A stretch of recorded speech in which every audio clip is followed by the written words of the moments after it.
Olá, estamos começando mais uma edição do programa Vejam Só, que você sabe é um oferecimento da Academia Teológica da Graça de Deus, a Grade, com presentes para você que nos ajuda. E a sua atitude deve ser apenas e tão somente para concorrer ao sorteio, a de votar na nossa enquete. Ela está no site vejamsó.com.br. Vote na enquete, pronto. Agora, se você quiser enriquecer o debate, pode fazer comentários também, né? Na aba comentários, você pode incluir o seu, né? E isso vai, obviamente, enriquecer o entendimento a respeito desse assunto tão controverso. E para falar desse assunto, nós temos mais uma vez conosco o pastor José Serafim, ministro da Igreja Assembleia de Deus, escritor, orador, sacro, pregador itinerante. Tudo bem, pastor? Paz e graça. Paz e graça, reverendo Weber. Paz e graça a nossos telespectadores. Agradeço a Deus e ao reverendo, a sua equipe, por eu poder participar de um programa de tanta honra como esse, de uma audiência tão ampla. E se o reverendo me permitir, eu queria mandar um abraço, um beijo para meus amigos que estão ligados conosco. Eu quero mandar um abraço para o pastor Moreno, pastor Manuel Moreno, logo vamos estar almoçando juntos aí, né? Pastor Moreno e o Dr. João Batista. Eu quero mandar um beijão para minha priminha lá de São José do Rio Preto, a Priscila. Quero mandar um abraço também para minha fisioterapeuta Bruna, sua companheira Raíza. Também quero mandar um abraço para os irmãos da Assembleia de Deus, lá em São Mateus, onde estivemos com o Dr. Caramuru há poucos dias. Aqueles amados irmãos, pastor William, e aqueles obreiros e aqueles irmãos que nos receberam com tanto carinho. E disseram que vão estar em peso nos assistindo hoje, reverendo. É? Então, aliás, foi? São Mateus aqui, né? São Mateus, aqui no bairro de São Mateus. Aliás, não só hoje, parece que eles são assistentes assíduos do programa, viu? Bom. Então, nosso abraço aos nossos irmãos e a todos que estão... Se eu pudesse mandar abraço para todo mundo, o programa ficaria só nisso, né? É verdade. Mas o nosso abraço aos nossos queridos irmãos, aos irmãos da Assembleia de Deus do Belém, pastor Wellington. E estamos aqui, reverendo Weber, com muita alegria para falar de um assunto que nos empolga e tão interessante. O senhor frequenta a igreja lá na sede, né? Eu frequento lá, mas para me achar lá é muito difícil. Verdade. Tá bom. Do outro lado, voltando ao programa, o pastor Marcos Antônio da Silva, ministro da Igreja Templo Batista de Indianópolis. Paz e graça, pastor. Tudo bem? Amém. É uma alegria para nós estarmos aqui mais uma vez, honrados por Deus, mas também em grande temor e tremor, né? Entendendo a nossa responsabilidade e com o objetivo de sermos uma bênção aí para as pessoas que estão nos ouvindo. De alguma forma, contribuirmos para o crescimento e o entendimento espiritual. Pastor, onde é que fica a igreja que o senhor lidera? Nossa igreja fica na Alameda do Jurupis, 1270, em direção à Avenida Indianópolis, é o segundo quarteirão depois do Shopping Ibirapuera. Também viemos lá do nosso 23º Congresso Batista Bíblico, que se deu lá na cidade de Guatatuba, e mediante a graça de Deus fomos reeleitos para mais 2 anos à frente do nosso grupo. E desde já pedimos que os irmãos estejam orando por nós, né? Para que Deus possa, pela sua misericórdia, nos usar nesse ministério que Ele nos tem dado. Certamente. Muito obrigado pela presença. E aproveitando a deixa do pastor Serafim, um abraço para minha esposa que me deixou órfão aqui hoje. Ela não veio hoje. Né? Irmã Elília, cadê a senhora? Não órfão, né? Mas me deixou descasado, né?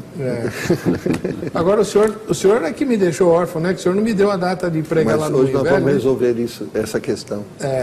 Então de tá. Jesus. Vamos lá, vamos ver a matéria que apresenta o difícil tema de hoje. Não sei o que o Zeca preparou, mas com certeza foi coisa boa. Vejam só. O Espírito Santo e a sua ação na vida do cristão é sem dúvida nenhuma um dos pontos que gera maior controvérsia no debate teológico, principalmente entre os teólogos reformados, aqueles mais tradicionais, e os teólogos pentecostais, aqueles de linha mais avivada. Mas hoje, no debate do Vejam Só, iremos discutir sobre isso, mas principalmente se existe diferença entre o selo e o batismo no Espírito Santo. Será que existe alguma diferença entre eles? Para começar, vamos apresentar o que cada uma dessas linhas teológicas diz sobre o que seria o batismo no Espírito Santo.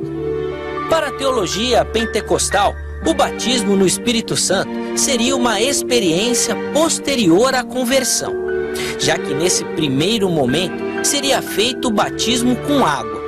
Depois, o cristão deve buscar em oração pelo batismo com o Espírito Santo. Observe o que o texto do Evangelho de Marcos, capítulo 1, versículo 8 diz: Eu vos tenho batizado com água, ele, porém, vos batizará com o Espírito Santo. É por isso que na teologia pentecostal, o batismo com o Espírito Santo é chamado de segunda bênção. Já para os teólogos reformados ou tradicionais, o batismo no Espírito Santo acontece no momento da introdução da pessoa no corpo de Cristo, ou seja, quando um pecador se converte. A ideia do batismo é ser um ritual de iniciação. É por isso que ele acontece no momento em que Deus nos recebe em seu corpo. Essa explicação se faz necessária porque agora vem um dos pontos mais controversos, o selo com o Espírito Santo. Vamos ler juntos esse trecho. Está lá em Efésios, capítulo 1, versículo de número 13. Em quem também vós, depois que ouvistes a palavra da verdade, o evangelho da vossa salvação, tendo nele também crido, fostes selados com o Santo Espírito da promessa. Aqui reside outro ponto de divisão.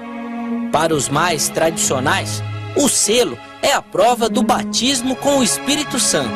Aliás, esse versículo que lemos narra todo o processo de salvação, finalizando com o recebimento do Espírito Santo, como um selo de garantia dessa decisão. Já na teologia pentecostal, selo e batismo são duas coisas diferentes. A ideia é a seguinte: todo crente salvo em Jesus possui o selo do Espírito Santo. Tal selo não pode ser confundido com o batismo, já que nem todo salvo é batizado com o Espírito Santo. Porém, todo salvo tem esse selo. Conversão, fazer parte do corpo, ação do Espírito Santo. E aí, conseguiu entender tudo? Ainda não? Será que eu não expliquei direito? Então vamos voltar no início. Aliás, tive uma ideia melhor. Que tal ouvirmos a opinião dos nossos convidados de hoje? Heber, a palavra está com você no estúdio e a missão dos nossos convidados é muito simples. A pergunta é a seguinte: qual a diferença entre selo e batismo no Espírito Santo? E você que nos acompanha, fique ligado, pois o debate do Vejam Só de hoje já está no ar. Significa um sinal de propriedade. Quando o pecador recebe Cristo como Salvador, ele imediatamente é selado, tendo nele um sinal de que ele agora pertence a Deus. É uma propriedade inviolável. Aliás, João disse que nesses tais o maligno não toca, 1 Epístola de João 5,18. E quando o pecador decide receber Jesus, abre o coração, ele aceita Cristo como seu Salvador, imediatamente ele é selado pelo Espírito Santo. Até no anúncio o rapaz já citou o texto lá de Efésios 1,13, tendo nele crido, fosse também selado com o Espírito Santo da promessa. Então, todo salvo, ele já tem o Espírito Santo. Também está em Romanos capítulo 8, versículo 9, porque se alguém não tem o Espírito de Cristo, esse tal não é dele. Então todo crente salvo tem em si o Espírito Santo. O batismo, o revestimento é uma outra experiência, que aí não tem um tempo determinado, ele pode vir mais com menor tempo ou com maior tempo, mas é uma outra experiência onde ele agora não é apenas um selo, mas um revestimento. E esse revestimento do Espírito, ele tem um sinal característico exterior com o falar línguas estranhas. Esse é o primeiro sinal característico de que o crente está agora batizado com o Espírito Santo. Se a palavra batismo quer dizer imersão, ele está imerso no Espírito Santo. E uma curiosidade, reverendo, que refletindo no assunto me veio à memória. Nunca ouvi alguém comentar, mas eu pensei no assunto e achei fundamento. O Salmo 133 diz que a união dos irmãos é como o óleo que desce da cabeça para a barba e até a orla do vestido de Arão. Para mim é uma profecia do revestimento do Espírito Santo. Todo ele é inundado por aquele santo óleo, porque o óleo simboliza, significa aí a unção do Espírito Santo. Então é essa linha que eu irei defender durante o nosso debate. Muito obrigado. Inclusive, além de tudo, ele é professor, né? Tem um didatismo muito grande. Obrigado. Se um dia eu tiver metade da sapiência que o irmão tem da Bíblia, citar os textos com endereço, eu nunca consegui decorar os endereços da Bíblia. Nunca. Eu até sei as passagens, mas... Não se lembra exatamente, né? O livro, o versículo. Mas eu tenho me dedicado, porque a gente escrevendo, como eu escrevo alguns livros, né? Então isso ajuda Mas gravar o número do versículo? Ajuda a memorizar, sim. E como nas nossas pregações, ou em estudos bíblicos, a gente não pode estar toda hora lendo, então a gente já leva ele. Até eu fiquei contente um dia desse que eu preguei numa certa igreja, uma igreja grande, muito boa. Aí o pastor, já um senhor também, muito respeitável ele, disse, quando é que eu vou conseguir pregar igual o pastor Serafim, citando os textos desse jeito? Mas eu queria falar mais para mim, para me agradar. Não, senhor, o pior é que quando o senhor quer provocar o outro, fala assim, se não me falha a memória. Não acontece. Nunca falhou, vai. Vamos lá. Pastor Marcos Antônio da Silva, sua tarefa agora, como ministro do Templo Batista de Indianópolis, é explicar para nós por que os históricos, né, não têm a mesma interpretação, se é que não tem, dos irmãos pentecostais a respeito dessas duas questões, do batismo com o Espírito Santo, inclusive essas línguas e tal, como falou o pastor Serafim, e o selo do Espírito Santo, que eu acho que aí não vai ter muito problema, não sei. Eu, com muita liberdade e respeito, a gente pode discorrer sobre esse assunto. Hoje, eu tenho 40 anos de fé cristã, mas desses 40 anos, 10 deles foram vividos na igreja pentecostal. Então, eu presenciei, vivi, conheci essa verdade sendo entendida de ambos os lados. Mas, vamos aqui não tratar da nossa experiência, mas daquilo que nós entendemos que a Bíblia apresenta. E, na verdade, primeiramente, vamos começar por aquilo que é mais simples, né? O selo do Espírito Santo. E Efésios capítulo 1, versos 14, fala de uma forma muito simples o que é o selo, é o penhor. É aquilo que retrata, demonstra, atesta, garante a nossa possessão eterna. Diz que nós somos propriedades de Deus. Diz que nós temos o destino céu. É aquilo que nos identifica com Deus. De uma forma bem pedagógica, é como você chegar no correio com uma carta e desejar que ela seja entregue em um determinado endereço. E você paga pelo valor e te atende, vai lá e sela aquela carta, dizendo que o valor foi pago e que você tem agora o direito de que essa carta chegue ao seu destino. Então, Efésios capítulo 1, versículo 14 fala, ele é o penhor, é a garantia, é aquilo que diz que nós temos por destino o céu. O selo é o próprio Espírito. É esse Espírito que habita em nós. Agora, quando nós falamos do batismo com o Espírito Santo, há um texto que é 1 Coríntios capítulo 12, versículo 13, quando Paulo vai dizer: todos nós fomos batizados em um Espírito. E é interessante, quando ele usa a palavra fomos, ele se remete ao passado. E remete ao passado,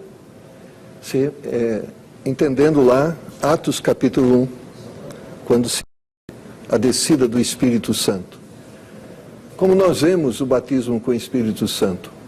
É aquilo que João também diz, que depois dele viria um que era maior do que ele, que batizaria com Espírito e com fogo. Então, o que é o batismo do Espírito Santo? É o batismo que é feito por Jesus Cristo, que foi feito por Jesus Cristo. E João diz que é ele que batiza. Então, o que é esse batismo? É um ambiente onde Cristo, é um ambiente que Cristo criou e inseriu nele todos aqueles que são salvos e chamados pela graça. Ou seja, nós vamos ver historicamente que isso não é um privilégio histórico da igreja. O que acontece no Pentecoste é aquilo que aconteceu quando, depois que o povo foi batizado no mar, na nuvem, no fogo, se deu e se iniciou o ministério através do tabernáculo. E quando da inauguração do tabernáculo, o que houve? Uma manifestação de glória, não é? De grandeza de Deus. Deus se manifesta na inauguração do tabernáculo. Nós vamos ver também quando o templo é erguido, e na inauguração do templo, novamente, há uma manifestação pública, visível, audível, aonde Deus se revela e revela a sua glória para o homem. O que se dá também na manifestação do Espírito Santo, quando, de uma forma visível, audível, Deus manifesta a sua glória e revela o seu poder, mostrando o plano dele para o homem.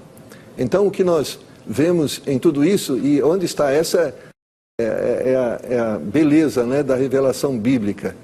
Deu-se no tabernáculo, deu-se no templo, e agora esta glória se manifesta em outro templo, que não é físico mais, mas é o homem, o corpo do homem.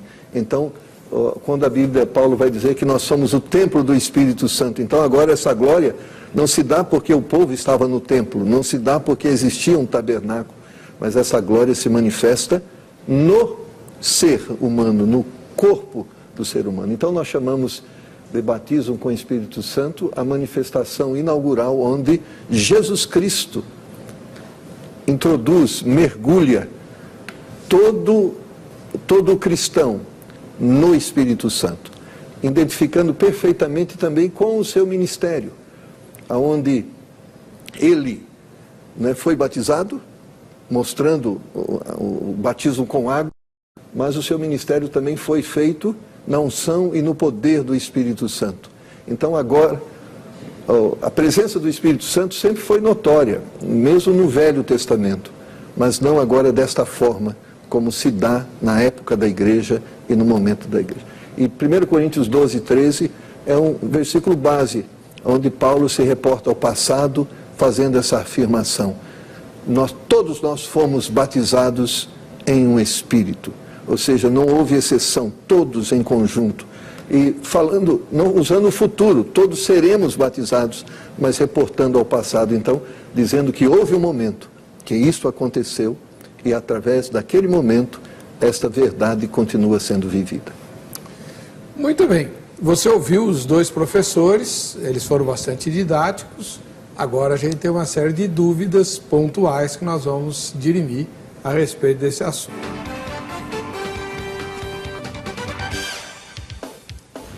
Muito bem, estamos de volta com o programa Vejam Só, agradecendo o carinho da sua audiência e dizendo, olha, você também vai ganhar presente aqui da nossa patrocinadora, a Academia Teológica da Graça de Deus, a Grade. Daqui a pouquinho eu falo da Grade, porque primeiro eu quero pôr aqui no ar o pessoal mandou a fotografia. Vejam só quem assiste ao Vejam Só. Né? Será que vai dar tudo certo hoje com as fotos? Vai, João? Então vai. Então tá bom. Vamos lá. Da capital paulista, nós temos a Alessandra Cunha e a Regina Pacheco. Tá aí, ó. A Alessandra e a Regina, que moram aqui em São Paulo. Deus abençoe vocês. Obrigado pela sua audiência. Um dia assistir a gravação aqui, né?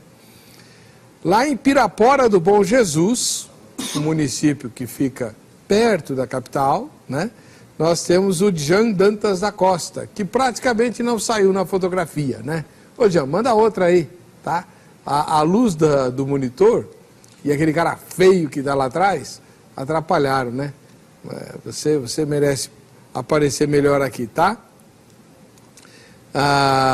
Em Guaianazes, no bairro aqui de São Paulo, nós temos o Felipe Cruz e a Valéria que bateu a foto, que não aparece, né? Então, Felipe, faz outra invertida. Agora você tira a foto e a Valéria aparece, tá? Um grande abraço ao povo de Guaianazes. Eu visitei bastante Guaianazes quando fui pastor lá em São Mateus. Aliás, estive na Igreja Presbiteriana Independente de São Mateus no domingo passado, né? Um ósculo santo lá para a irmã Romilda, a família dela, irmã Isabel, né? Para todo mundo lá da igreja de São Mateus. Se eu ficar falando os nomes aqui, eu vou esquecer de alguém, vai ficar ruim, né? Em Jequié, na Bahia, temos a Iatana Pedral. É Iatana mesmo o nome dela? Iatana? Valeu, olha que moça bonita, né? Ela mora lá em Jequié, na Bahia. Deus abençoe. Iatana, se Deus quiser, né? Ou como dizem os irmãos da congregação, se o senhor preparar, agora em setembro eu quero passar uma semana na Bahia. Vamos ver se eu vou conseguir, né? Estou trabalhando para isso, tá? Só não sei se eu vou para Jequié, né? Vamos lá. Em Guarulhos, aqui na Grande São Paulo, o Luiz Fernandes, né? Tá aí, ó. Obrigado, Luiz, pela sua audiência. Deus abençoe você. Boa sorte no sorteio, tá? E em São Vicente, litoral de São Paulo, né? Uma das cidades mais antigas do Brasil, Paulo Ricardo e a Simone Ribeiro, né? Assistem ao Vejam Só lá em São Vicente. Deus abençoe vocês. Muito obrigado pelo carinho da audiência, tá? Vamos lá. Eu falei de sorteio, é amanhã, né? É amanhã, né, João? Amanhã é o grande dia do sorteio. Todo mundo que mandou fotografia desde o começo do ano, né? Vejam Só, quem assiste ao Vejam Só, está concorrendo à estadia de um final de semana na pousada Estrela Alpina, lá em Monte Verde, no sul das Minas Gerais. Um lugar maravilhoso. E com direito a um jantar romântico preparado pelo pastor Marcelo da Missão Horizontes. Vai ser uma bênção, né? Torce aí para sua foto ser sorteada amanhã. E tem também a enciclopédia, né? Além do passeio lá, a mesma foto vai ganhar também a enciclopédia de temas bíblicos, que acabou de ser lançada pelo pastor Jabierson Oliveira. Ele é o editor, né, da enciclopédia. Se tiver a foto, pode pôr a foto da enciclopédia, né, que amanhã a gente vai sortear também. Essa daí, ó, Enciclopédia Estudos de Teologia, com verbetes sobre os temas teológicos, mas uma linguagem para leigos. Essa enciclopédia foi preparada para quem nunca pôde fazer uma faculdade de teologia, né? E ela vai dirimir todas as dúvidas aí que muitas vezes são suscitadas por termos técnicos usados, inclusive aqui no programa. Tá bom? Amanhã, vamos ver. Vamos lá. Agora é hora de você responder a pergunta tema de hoje. No vejamsó.com.br nós temos a enquete que você vai responder. Vamos lá. Em sua opinião, o batismo no Espírito Santo, primeira alternativa, se dá no momento da conversão. O batismo no Espírito Santo se dá no momento da conversão. Segunda alternativa, é uma segunda experiência que ocorre posteriormente à conversão. Terceira resposta, não sei, ou nenhuma das anteriores. Então, vote na enquete e você está se qualificando para o sorteio que eu vou fazer daqui a pouquinho. Olha só, Orando com o Entendimento é o presente da Academia Teológica da Graça de Deus, livro publicado pelo pastor Maurício Bulcão. De vez em quando você o encontra aqui, ele também é da Igreja Batista Bíblica, só que lá em São Bernardo do Campo, né? Vai lá. obviamente um estudo a respeito da oração. E a grade? A grade está esperando sua matrícula, meu irmão, minha irmã. As aulas começam agora, em agosto. Agosto é semana que vem. Você já ligou lá? Já pegou o endereço da filial mais próxima na sua casa? Anota o telefone aí, vai. Amanhã você liga. 0 operadora 11 3115 0819 31150819. A grade tem cursos clássicos, o curso bíblico está presente em todas as filiais. Tem cursos de teologia ou de pós-graduação em teologia. E tem cursos novos, né? Além dos antigos, tem também novidades aí, que você pode se enriquecer. Por exemplo, música com instrumentos de orquestra. Você pode estudar violino, por exemplo, na grade. Olha que coisa maravilhosa, né? Tem também um curso de noções de direito para pastores, né? Então, o que as leis brasileiras falam a respeito de igreja? A grade está preparando um curso, a Ana Paula vai ser a pessoa que vai ministrar as aulas, né? Para dirimir as dúvidas dos pastores em relação a isso. Tem curso de formação de brigada de primeiros socorros para as grandes igrejas e assim vai, tá bom? Tem uma série de cursos lá. Liga amanhã e se informa direitinho. 0 operadora 11 31150819 e tem o curso que eu vou ministrar, né? Que é o curso de análise bíblica, livro de Romanos, tá bom? Vamos lá. Muito bem. O tema de hoje fala sobre a diferença entre batismo e selo. Os dois pastores concordaram, né? Tanto o pastor Marco Antônio quanto o pastor Serafim, que o selo é a marca que o Espírito Santo dá na vida de todo crente e ele ocorre no momento da conversão, certo? Exato. No momento da conversão. Muito bem. Então, isso já nos ajuda a corrigir um probleminha. Tem muito crente que tem a seguinte dúvida. Eu vou perguntar para o pastor Serafim, porque todas as pessoas que manifestaram essa dúvida para mim eram pentecostais. Pode não. Eu já aceitei Jesus, já fui batizado nas águas e tal, mas eu ainda não recebi o Espírito Santo. Se eu morrer, eu estou salvo? E alguns irmãos usam até a expressão, eu já aceitei Jesus, já fui batizado nas águas, mas não fui selado. E aí? Reverendo Weber, eu também encontrei muito disso, né? Muitos irmãos me perguntando. E, aliás, quando eu anunciava o nosso programa de hoje, que eu anunciei algumas igrejas, né? Então a gente usa um pouco de malandragem, né? Qual dos irmãos já são batizados com o Espírito Santo? Alguns levantavam a mão. E agora, por favor, os que são selados. Aí ninguém levantava a mão. Então eu já aproveitei, né? Olha, todos nós selados com o Espírito Santo, não todos batizados. Quando o pecador aceita Jesus, eu até costumo dizer, ele pode estar bêbado, drogado, se ele tiver um minuto de lucidez e ele decidir receber Jesus, a salvação é automática. E o Espírito Santo já toma posse dele imediatamente, em qualquer estado que ele esteja, porque depois o Espírito vai trabalhando na vida dele e vai o aperfeiçoando.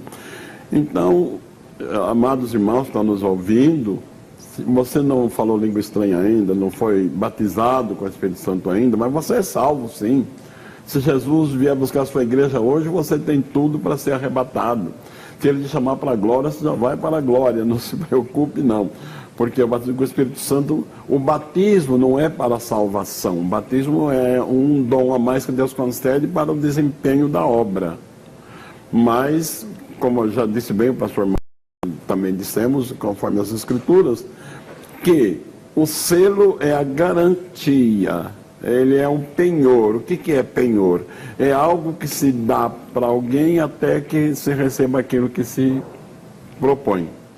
Então Jesus salva, ele dá certeza do pecador arrependido, vai para o céu.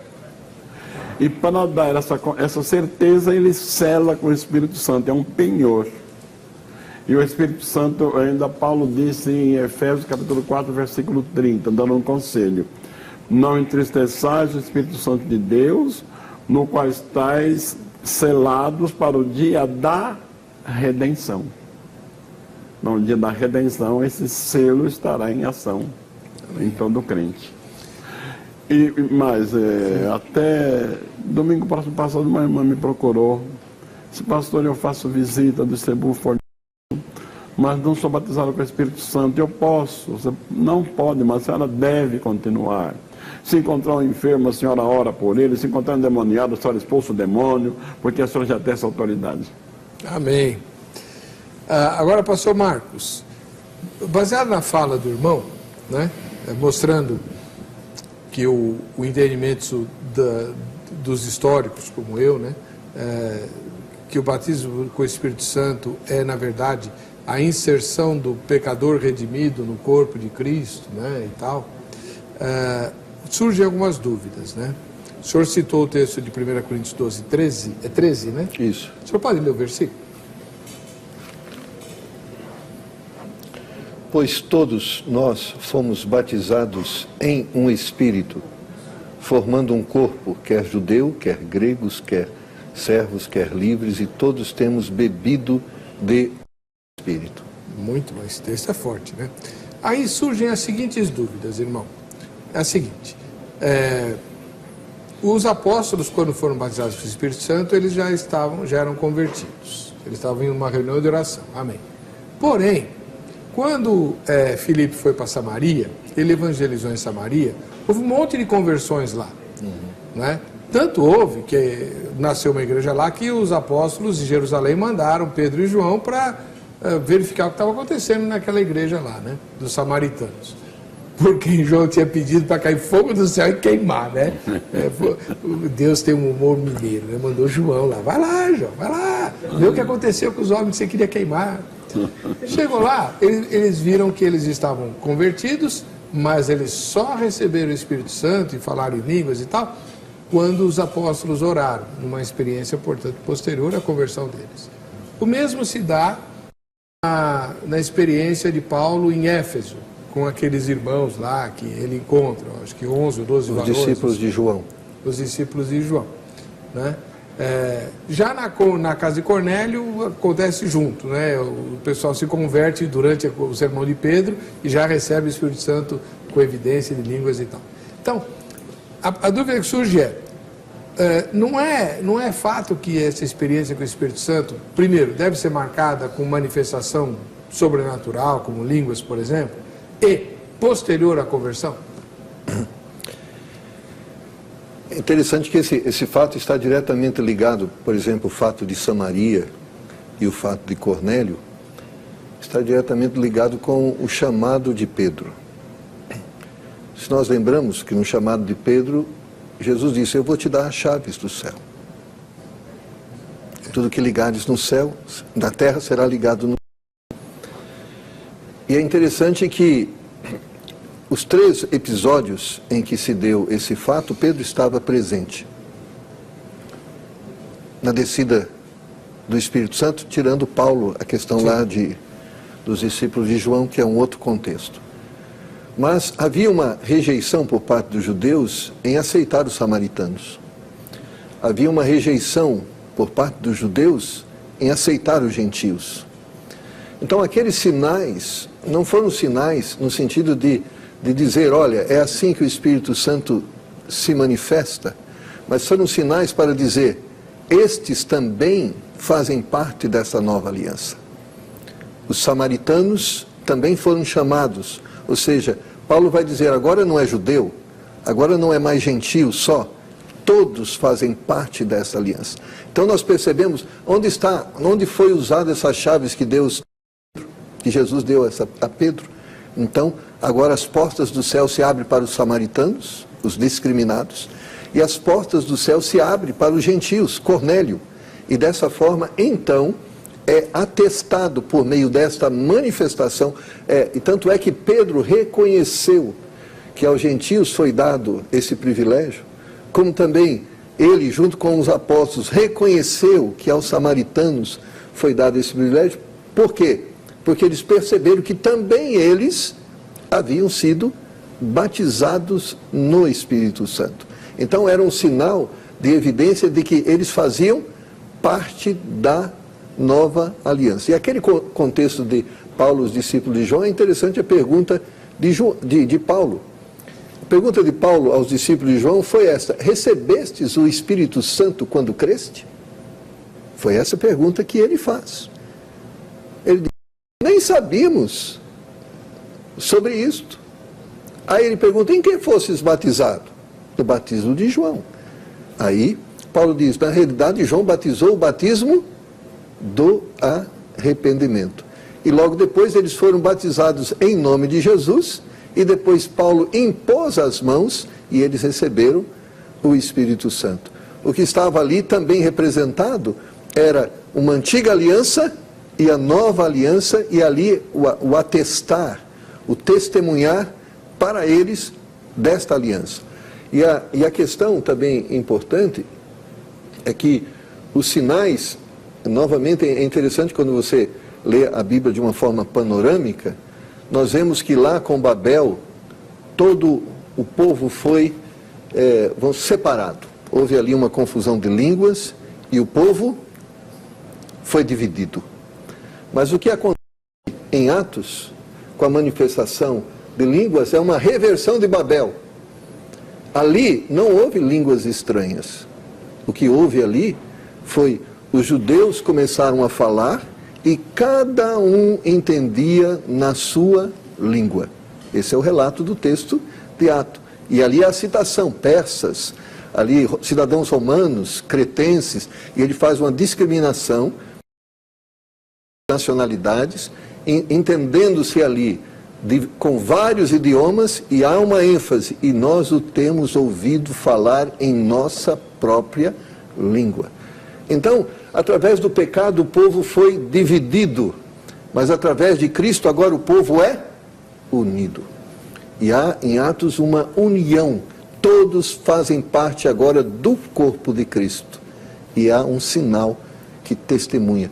E lá em 1 Coríntios capítulo 12, Paulo vai dizer que se cumpre isso, que as línguas foram dadas como um sinal para os incrédulos, e não para a profecia para os crentes e a língua para os incrédulos. E naquele momento de Atos, quem eram os incrédulos? Os judeus.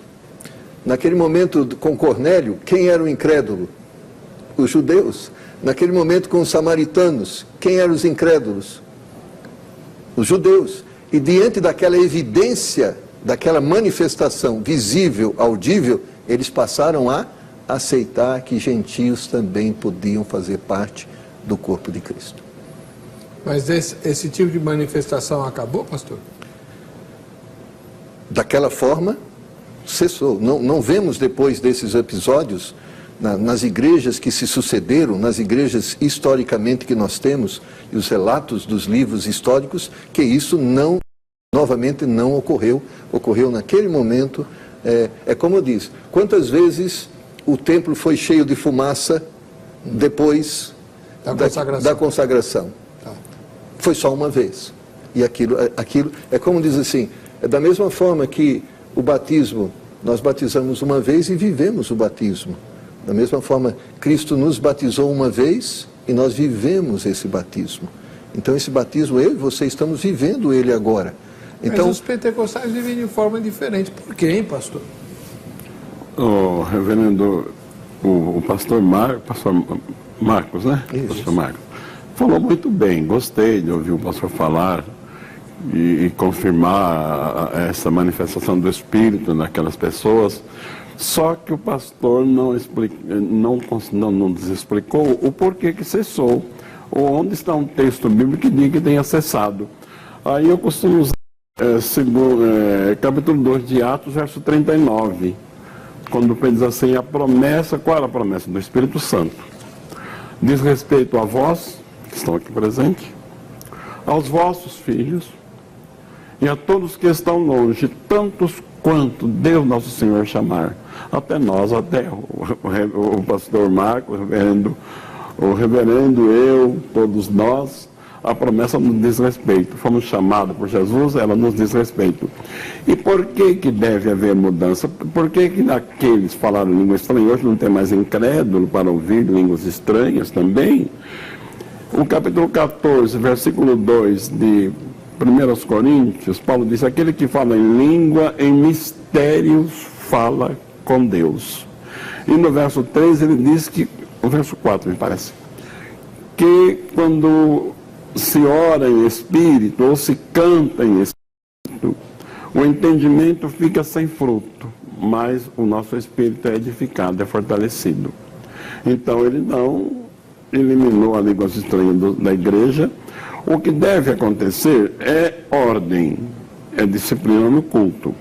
Nós às vezes somos criticados, porque de vez em quando aparece alguém fazendo meninice, fazendo aviãozinho, chamando de repeplé, essas coisas todas, né? Mas a meninice de alguns e a hipocrisia de outros, que também tem aqueles hipócritas que querem mostrar o que não tem e inventa e fingem. Mas a meninice de alguns e a hipocrisia de outros não anula a promessa de Deus. Então o Espírito Santo continua atuando. Mas, pastor, ao longo da história da igreja, que é o que o pastor Marcos vai falar, né? Aliás, ele já falou. Já falou. Né? Ao longo da história da igreja, cessa esse tipo de manifestação na época dos apóstolos, depois só volta lá na Rua Azusa?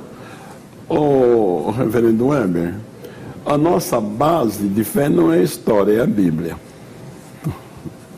É nela que nos baseamos. Se as igrejas subsequentes se esfriaram na fé e deixaram de receber algo que eles tinham direito, não é por isso que nós vamos seguir esse exemplo. É melhor seguir o exemplo, porque a Bíblia continua dizendo que ela continua existindo. E aí um detalhe importante para ainda diferenciar selo de batismo. Quando Jesus ressuscitou, no primeiro dia da semana, os discípulos estavam no cenáculo. E ele entrou, disse: paz seja convosco, e assoprou sobre ele, disse: recebei o Espírito Santo. João capítulo 20, verso 22. Eles andaram com Jesus 3 anos e meio. Nesse período não haviam recebido o Espírito Santo? Não haviam recebido. João capítulo 7, verso 39. O Espírito Santo não havia sido dado porque Jesus não tinha ainda sido glorificado. Quando ele foi glorificado com a ressurreição, agora sim, os discípulos foram então, nesta hora, selados. Não diz que falaram línguas estranhas, não diz que houve manifestação sobrenatural, mas Jesus falou: recebei. Jesus falou: recebei, e receberam. E 10 dias após a ascensão do Senhor, aí sim, aí eles foram batizados, foram imersos no Espírito. Houve visão, viram língua, repartida como que de fogo, que caía sobre cada um deles. E ainda diz o texto: todos foram cheios do Espírito Santo. E aí há um detalhe bom para ser observado. Primeiro, e começaram a falar em outras línguas, conforme o Espírito Santo lhes concedia que falassem. O texto diz bem assim: que barulho, porque 120 homens e mulheres, 120 pessoas, falando línguas, deviam estar numa alegria muito grande, uma efusão, um gozo. Fez barulho. E era 9 horas da manhã. E era época de Pentecostes, judeus da diáspora, né, reunidos, e o barulho chamou a atenção. Então alguns pensaram: já beberam a noite toda, estão bêbados. Aí Pedro começou a pregar no seu idioma, e aí houve um milagre. Aí sim, na hora que ele pregava do seu idioma, mas aquelas 16 nações reunidas aí, entendia na língua que eles então entenderam que foi um milagre, um maravilhoso milagre acontecendo aí. Pois é. No próximo bloco a gente vai tentar entender um pouco melhor esse tipo de manifestação, né? Como é que a gente entender, inclusive o pastor Marcos vai nos dizer por que nos grandes avivamentos da história houve manifestações sobrenaturais, algumas semelhantes a essas que a gente lê no livro de Atos dos Apóstolos. E se há algum texto da Bíblia que diz que essas manifestações cessariam em algum momento. Mas antes de sair para o intervalo, eu não resisto à provocação. Eu estou aqui com um batista e com um assembleiano, ambos imersionistas. Falaram nos 2 blocos que o batismo com o Espírito Santo é ser mergulhado no Espírito. É verdade, amém, glória a Deus. Amém. Mas o relato do batismo com o Espírito Santo é aspersionista. O Espírito Santo veio e desceu sobre a cabeça dos apóstolos. E tomou conta do corpo todo. O batismo é por aspersão. A gente vai para o intervalo antes que o pastor Marcos bata em mim. Não, mas a gente pensar durante o intervalo. Só para pensar sobre isso. João diz que quem batiza com o Espírito Santo é Jesus. Paulo diz que quem dá o dom é o Espírito Santo. Nós temos que pensar que dom e batismo são diferentes. Tá bom. São feitos por pessoas diferentes e se manifestam de formas diferentes. Mas o batismo é por aspersão. Vai logo, ele quer bater em mim. Vem de volta com o programa Vejam Só. E agora a gente vai ouvir o pastor Marcos. Pastor, como a gente pode explicar, né, que ao longo da história da igreja, nos momentos em que nós tivemos os grandes avivamentos, acho que foram 2, né? O terceiro foi... Não, foram 3, né? A terceira onda é a da Rua Azusa lá, que nasceu aí, na Igreja de Deus em Cristo, né? Na Igreja de Deus em Cristo lá nos Estados Unidos, começou esse movimento pentecostal contemporâneo. Mas nos 2 avivamentos anteriores havia umas manifestações assim bem fortes, tal, semelhantes às de Atos dos Apóstolos. Como a gente enxerga isso? Primeiramente, a gente tem que pensar assim: nossas experiências devem ser julgadas pela verdade e não a verdade ser julgada por nossas experiências. A experiência não está acima da verdade. A Bíblia vai dizer que o profeta poderia até falar uma coisa que viesse a acontecer, mas se ele falasse algo que era contrário à verdade, devia ser morto, porque era um herege. O fato de alguém dizer algo que se concretiza e vem a acontecer, se fosse assim, alguns aí dos adivinhos e dos místicos deveriam ser tidos com verdade. Algumas coisas eles acertam, e nem por isso são verdadeiras. Então, nossas experiências não julgam a verdade, mas a verdade julga as nossas experiências. Esse é o primeiro princípio. Então, quando nós estávamos citando de Atos capítulo 2, eu só quero voltar, porque o fenômeno de entender na sua própria língua não foi o fenômeno que se deu no discurso de Pedro, mas se deu diante da fala de todos. O texto, versículo 7 diz: e todos pasmavam e se maravilhavam, dizendo uns aos outros: pois que não são galileus todos estes homens que estão falando? Como, pois, os ouvimos cada um na nossa própria língua em que somos nascidos? Então ele está dizendo que o que houve ali foi todos os homens falaram e todos eles foram compreendidos. Esse é o relato do texto.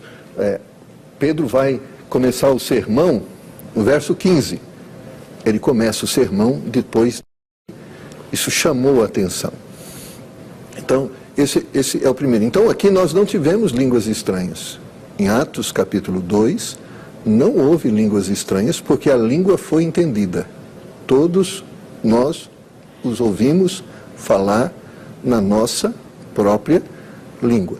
Por outro lado, se você procurar no grego, no texto do Novo Testamento, não existe língua estranha. A palavra estranho, língua estranha, não está presente, por isso não está interpretado, ou seja, não tem um texto que se interpreta a palavra idioma, línguas, unido a estranho. Sempre foi em línguas, em outras línguas, e nunca língua estranha. Não tinha uma versão brasileira bíblica que falava em línguas estranhas? Não. Nenhuma das no grego não existe a palavra. No grego, mas não no existe português? A palavra. Pode, eu não conheço a que a gente usa, a CF, fiel, não traduz língua estranha. A tradução corrigida e atualizada não traduz língua estranha. Segundo, nós vamos ver lá em Atos, eu estou falando assim, nossas experiências têm que ser julgadas pela palavra e não a palavra, ou as experiências julgar a palavra. Nós nunca podemos inverter. Eu não descreio que Deus possa atuar de uma forma maravilhosa. Nós não podemos aqui limitar Deus a isso ou aquilo. Deus está livre, Ele faz o que lhe apraz. Porém, tudo que Ele faz tem um propósito grande. Quando nós lemos 1 Coríntios 12, 13 e 14, qual era a questão? Havia ali um culto em que Paulo diz, não está havendo edificação. Ele vai defender que para haver edificação precisa haver compreensão. Tanto é que ele diz, se você fala e ninguém entende, fique calado. Por quê? Porque se existe a manifestação de um dom, o dom foi nos dado para edificar. Então ele repreende eles. E aí ele vai dizer, pode falar? Pode falar, mas fale um de cada vez e se houver intérprete. Porque o propósito do dom dado à igreja é para edificar. Então houve, aquilo que você fala, movimentos de avivamento. O que é avivamento na história? Como se nós lemos avivamento na história? É o povo voltando para a palavra. Esse é o verdadeiro avivamento. O avivamento histórico não é emocional. O avivamento histórico não é simplesmente um momento de regozijo. O avivamento da história é o povo se arrependendo e o povo voltando-se para a palavra. Esse é o avivamento, que grandes movimentos estavam atrás de homens que pregavam e expunham a palavra, levando ao arrependimento. É o que a gente vai dizer. O que é uma pessoa espiritual? Uma pessoa espiritual é aquela que a carne não se manifesta, ou seja, o caráter de Cristo se torna evidente. Isso é ser espiritual. Nós muitas vezes ligamos o espiritual à emoção. A pessoa pode dizer um glória a Deus até alto e não ser espiritual. Porque espiritualidade não necessariamente está ligado a isso. O barulho não significa espiritualidade. Porque espiritualidade está ligado à presença do Espírito, está ligado ao caráter de Cristo, à comunhão com Deus. Então, todos os avivamentos históricos levou o quê? Um povo a um comprometimento de vida. É a mesma coisa do Velho Testamento. Quando Israel se afastava dos princípios de Deus, o que acontecia com Israel? Levado cativeiro, destruído. Mas para que eles fossem restaurados à glória que Deus havia lhes dado, o que precisava haver? Arrependimento. Então, quando o povo se arrependia, então o reino era restaurado, o trono era restaurado, mas quando o povo mergulhava novamente ao pecado, então o reino era perdido, levado a cativeiro. E nesses avivamentos, houve manifestações legítimas, espiritualmente falando, coisas assim diferentes? Mas, eu falo assim, eu não saberia aqui enumerar todas essas evidências e todas essas questões que houveram. O que eu posso dizer, no sentido assim, até século XIX, você vê a história da igreja.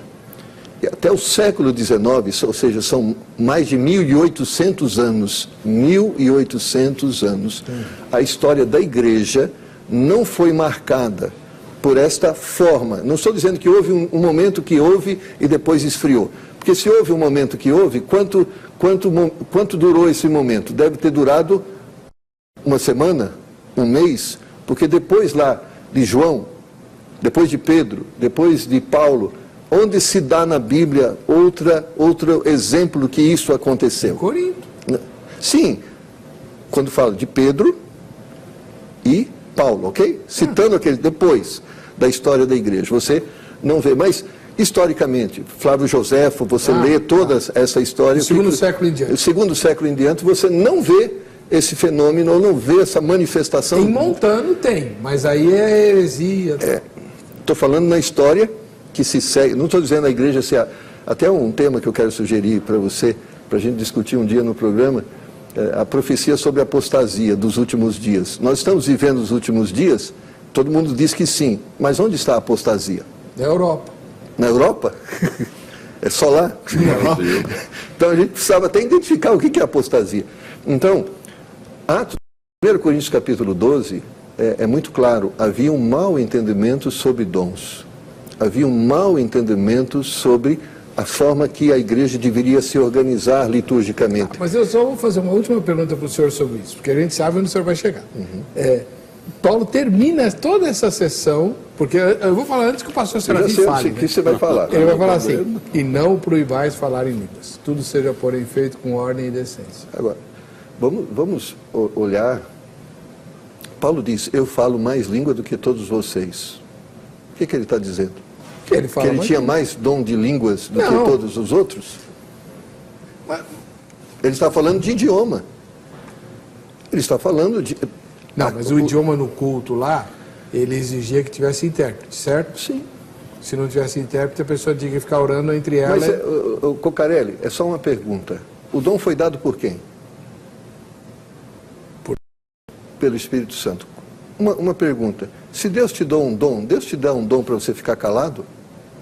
É uma pergunta. O senhor tem que responder. O pentecostal aqui é o senhor, não eu. Eu estou só ouvindo. Não, quando é a minha vez, eu estou aqui. Deus te dá um dom e diz assim: fique calado. Que dom é esse que Deus te dá para ficar calado? O pastor Marcos fez uma descrição das instruções que Paulo deu à igreja de Corinto. É verdade, a igreja de Corinto está escrito que ela tinha todos os dons. Os dons não dão maturidade. Quem dá maturidade é o mestre, é ele que vai ensinar. Paulo não diz que eles desprezassem os dons, que eles se esquecessem dos dons, mas que usassem os dons com inteligência. Ainda hoje precisava de um Paulo em algumas igrejas pentecostais. E eu sou tido como um pentecostal um pouco mais reservado, porque eu também não sou partidário de barulhão, que não leva a nada.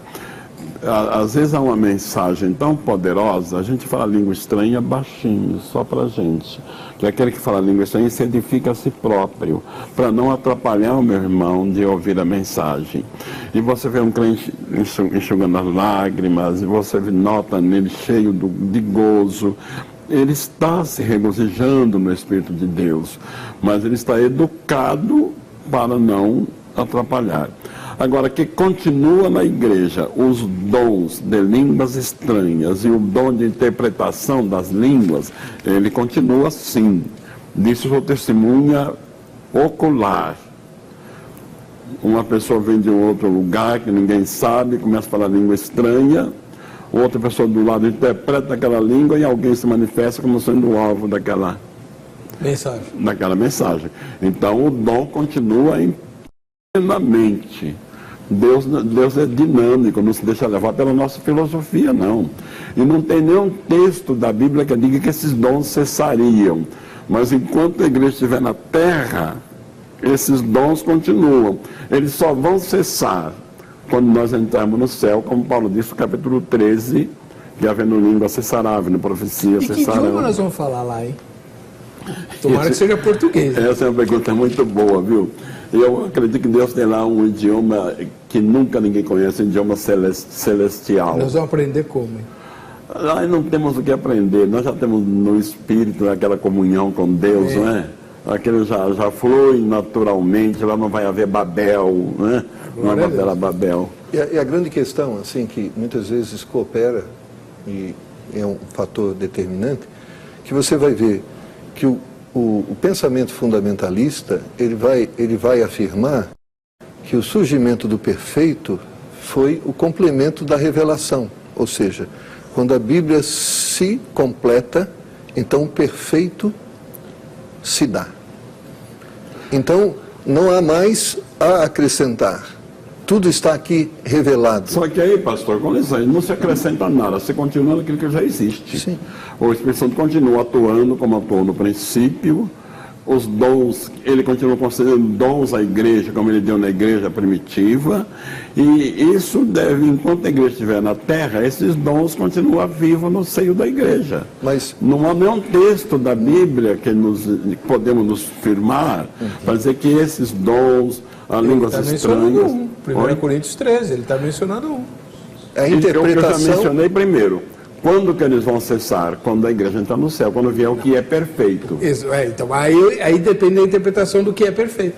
Ah, mas espera, não é para entender isso não. Fala, pastor Marcos. Parte profetizamos, parte vivemos. Lógico, quando nós vimos... a Bíblia vai dizer que outrora nós éramos exortados pelos profetas. Hoje nós somos exortados pela palavra. A grande questão é que nós estamos aqui, primeiro, fazendo uma grande confusão e fugindo um pouco do nosso tema, e a gente precisa voltar a ele.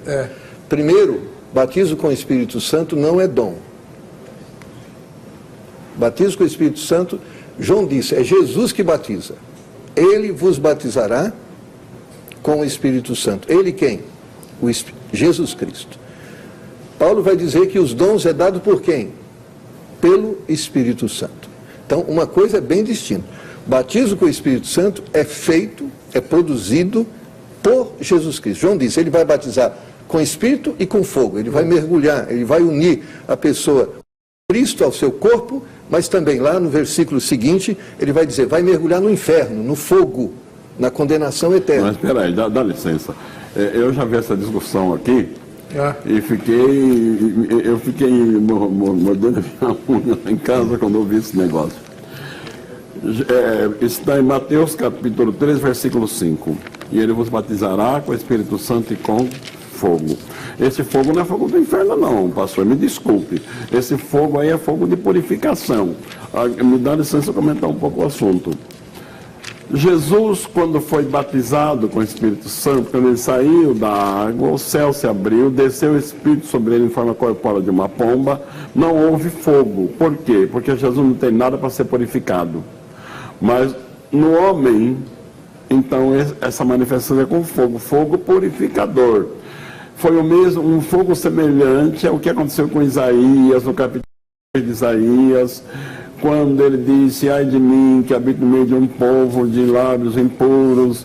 Então ele viu quando um anjo pegou uma brasa com uma tenaz no altar de Deus, tocou nos seus lábios e está purificada da tua imundície, do teu pecado. Então nós, os seres humanos, sempre nós temos alguma coisa. Como é que é esse fogo na vida prática, pastor?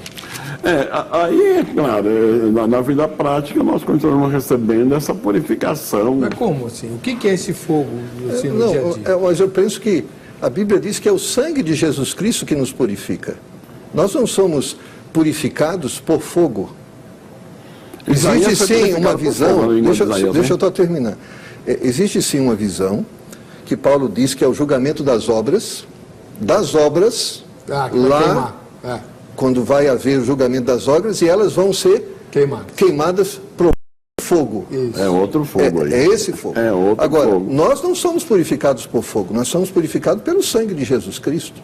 E o sangue de Jesus Cristo, o seu Filho, nos purifica de todo o pecado.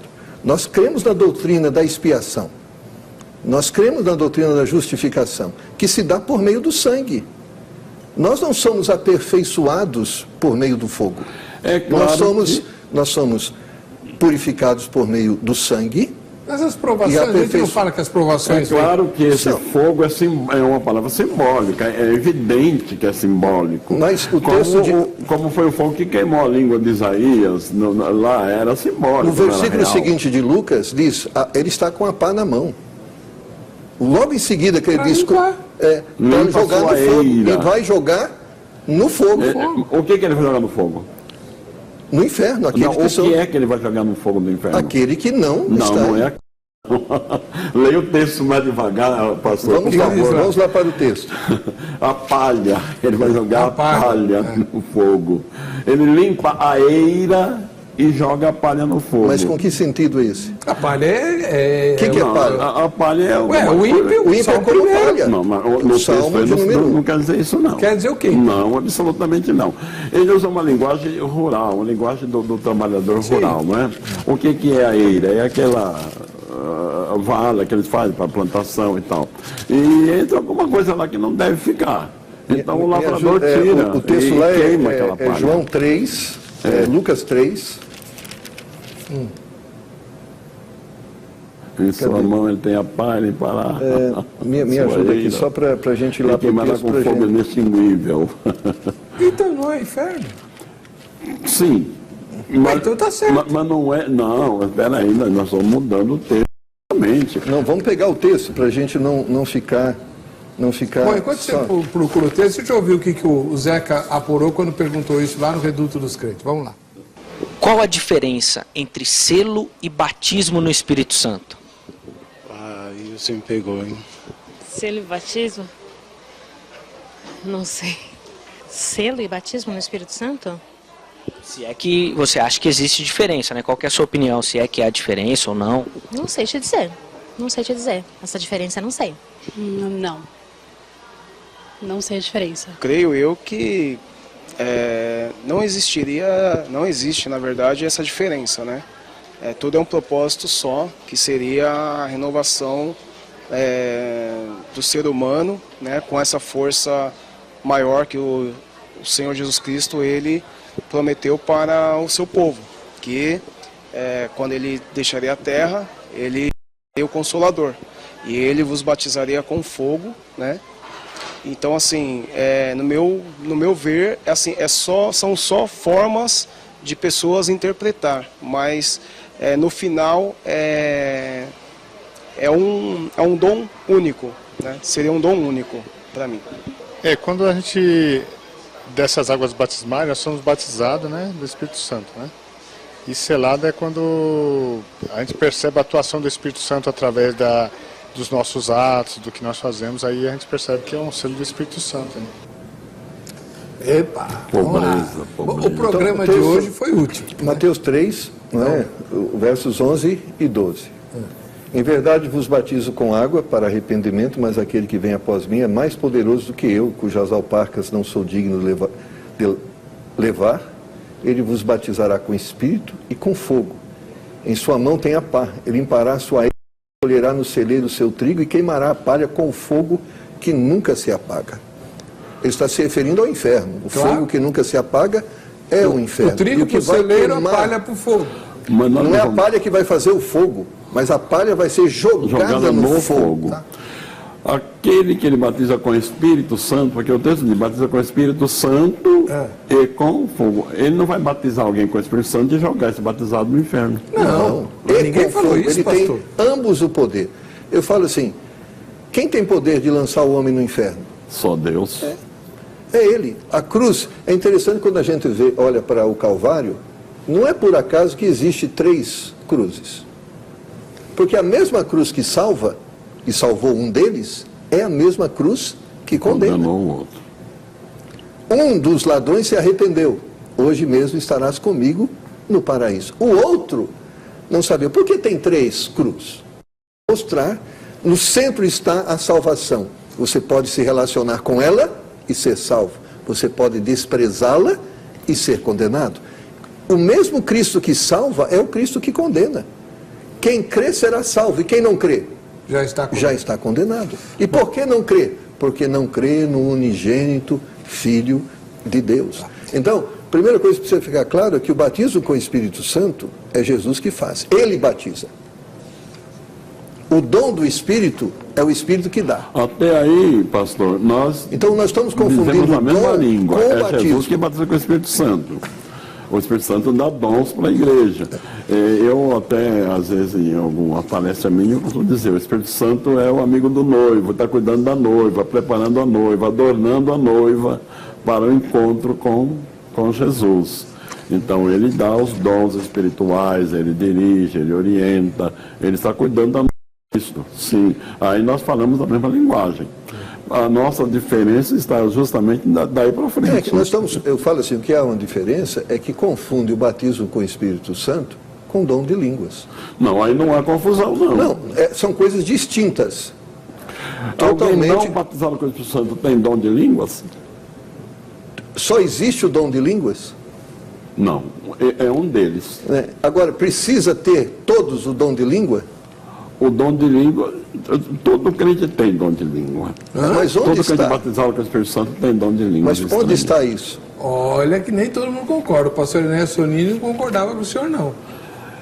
Aí então passa a ser uma opinião pessoal. Porque o sinal característico do batismo com o Espírito Santo é falar línguas estranhas. Então, isso aqui esse debate Olha eu já fiz várias vezes. Capítulo 14 de 1 Coríntios. Todos falam Segui o amor e procurai com zelo os dons espirituais, mas principalmente o de profetizar. Porque o que fala em língua desconhecida não fala aos homens, senão a Deus, porque ninguém o entende. Em espírito fala mistério. Mas o que profetiza fala aos homens, para edificação e exortação. Por favor, leia mais alto o verso anterior. Porque o que fala em língua desconhecida não fala aos homens, senão a Deus, porque ninguém o entende. E o Espírito fala mistérios. Não está escrito o Espírito fala mistério. Mas em Espírito fala mistério. Então, se fala mistério, não fala aos homens. Então, não é língua humana. Não.